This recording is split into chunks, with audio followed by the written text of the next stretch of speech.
Welcome back. I am Tyler here with my brother Ryan. The Houston Texans were one of the surprises of the 2023 NFL season. They are going to be a force to be reckoned with over the upcoming years. And so we're going to break down the 2023 season, the season that CJ Stroud had, and then also in the second half of the video preview what the 2024 offseason might look like for them. But before we do that, be sure to like, subscribe, and ring the bell to get notified whenever we create new content. Ryan and I, we are doing multiple 3-round mock drafts, multiple 7-round mock drafts that will be Texans specific. You're not going to want to miss those. So be sure to ring the bell to get notified. So Ryan, let's pull up the screen here. So they ended up going 10-7 here. Major shock. I mean, I think we talked about preseason. I was looking at the stuff. I think we had the maybe 4 wins, 5 wins best, just because we didn't really know how this team was going to be. But in general, though, I mean, TJ Stroud was phenomenal. I would say even look at the turnover mark right there. A lot of that too is from him. He only had I believe it was 5 interceptions on the year. Yeah, only 5 interceptions on the year. So the running stat as well, they did not run the ball nearly as well in the first half of the season. But Devin Singletary, when he got on during the time that Dameon Pierce was out, the offense really seemed to pick up. I still think there's some areas to improve on. I think we'll address that here in a second. But in general, though, this offense was one of the top offenses in the league in the second half of the year, and even with Tank Dell going down. So that's what's going to be scary when he comes back next year. Defensively, Ryan, how do you think the defense did overall in 2023? I like a lot of what they did from where they were a year ago to now. DeMeco Ryans really was able to put his thumbprint on these players and get them to play hard.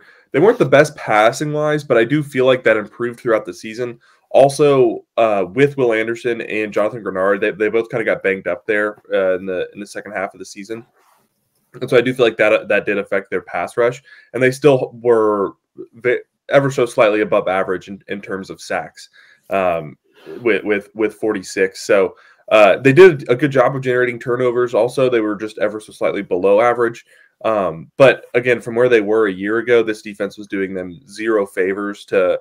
At the very least, not hurting them, and then to also be a top 6 run defense in the NFL is a really good thing as well. Just again, the improvement that they made was fantastic, and I give DeMeco Ryans a lot of credit for what they were able to do this year.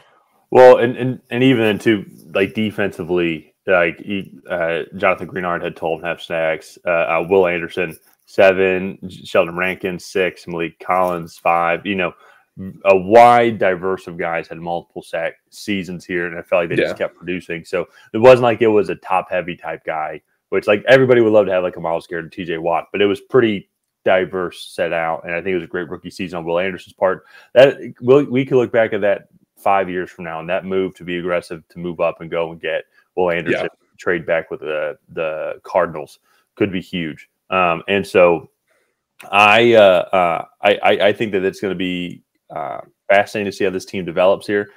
I think what's unique is they weren't the youngest team, but I think that's because they had some old vets on their team, like Robert Woods, for example, or Jerry 35, who's going to be a free agent. So I think they could, with all the young talent, the rookie experience and sophomore experience that those guys got, such as like Derek Stingley Jr., they can keep building on that, and like now those guys can become the vets. I think they could have one of the youngest teams next year, but at the same time, I think had that Green Bay Packers effect where it's super young, but all these young guys are bought in. They can be extremely effective, and who knows what's going to happen with the Jags? But I think that they're going to have a bounce back year because they get hit by the injury bug. The Colts played extremely well under Shane Steichen, and the Titans now.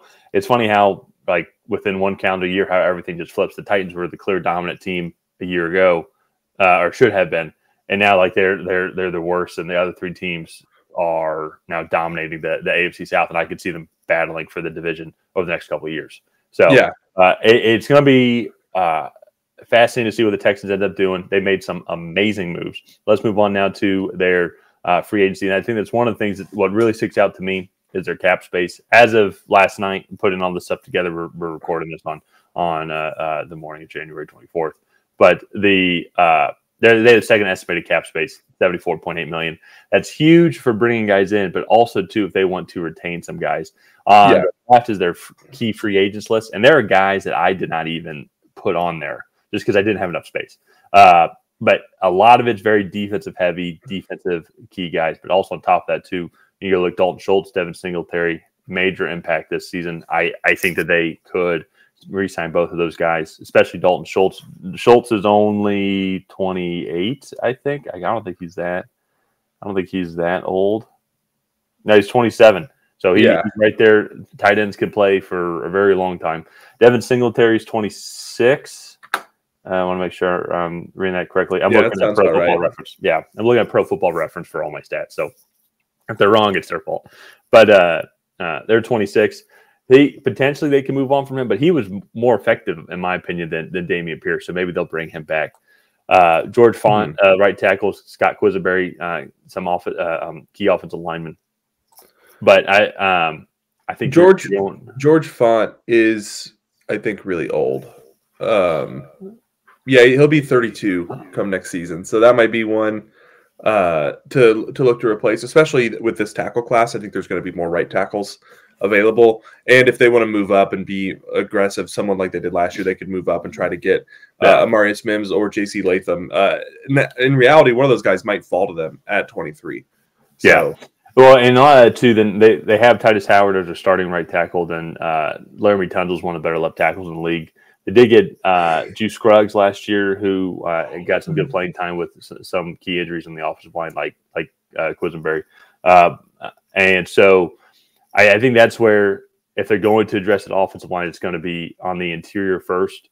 But to your point, though, if they want to get a guy like J.C. Latham or Mary Mims and develop him for maybe post Laramie Tunsil, depending on how they see him. Either Laramie Tunsil's only 29. He's still got several great more years. So I think, to me, though, I think that'll be interesting. But where I'm actually curious on what they'll do is going to be on the defensive side of the ball and some of their signings. Like, I do think that they need some secondary help overall. Derek Stingley was great. I do like Jalen Petrie, but I think there's some areas they could still improve. Steven Nelson and Taveri Thomas are hitting free agency. And there's also another guy as well I just didn't include in there.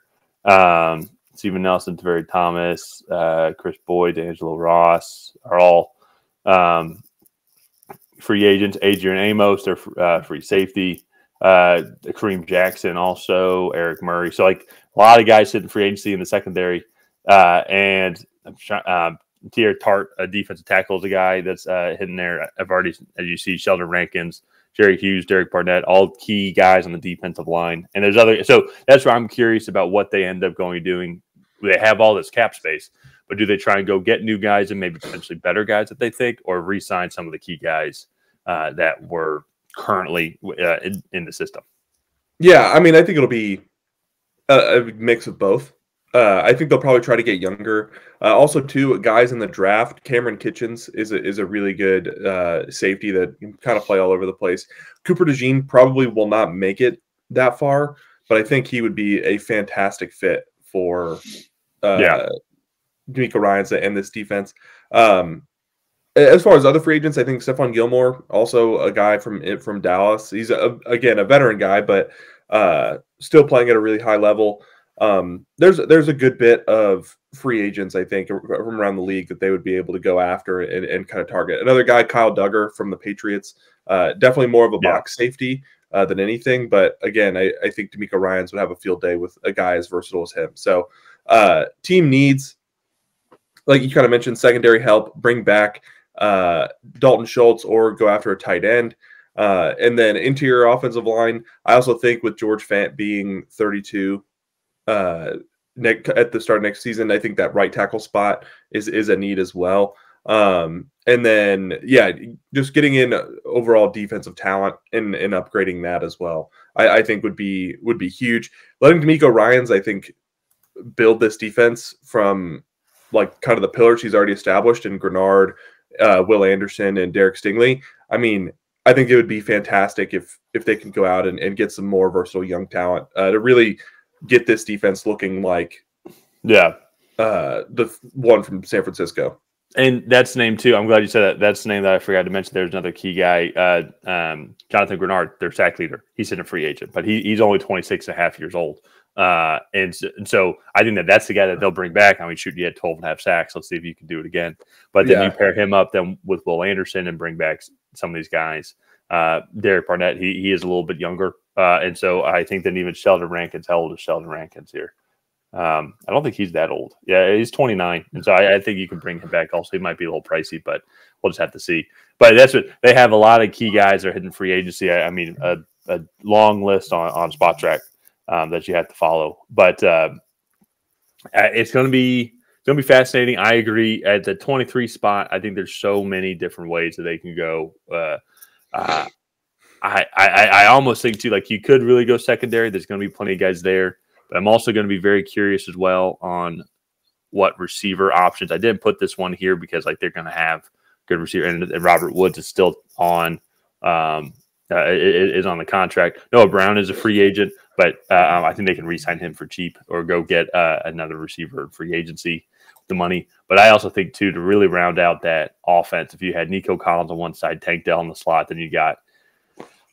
I've been going with I think Troy Franklin, A.D. Mitchell. I'm going to go a different route here in my mock draft coming out on this upcoming Monday. So, but it's going to be a receiver though. Also, to me, it's just I just look at the best talent there, and I think it's receiver for that first position. I'm not trying to be gun ho, but there's not a corner that impresses me over them unless they just went with a team need.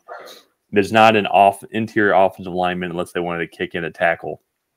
That's there. So that's where it's going to be unique on which route they go. And I think a lot of teams now are just going best player available with their mentality. And we saw it last year too. Like they went CJ Stroud, like they needed the quarterback, but then they went out and got their guy in Will Anderson, who was probably like, you can make an argument, one of the best prospects. Well, he was taken third overall, but probably the best prospect, in last year's draft. And they would trade it up to go get him. So maybe they go the best player available route also. Yeah.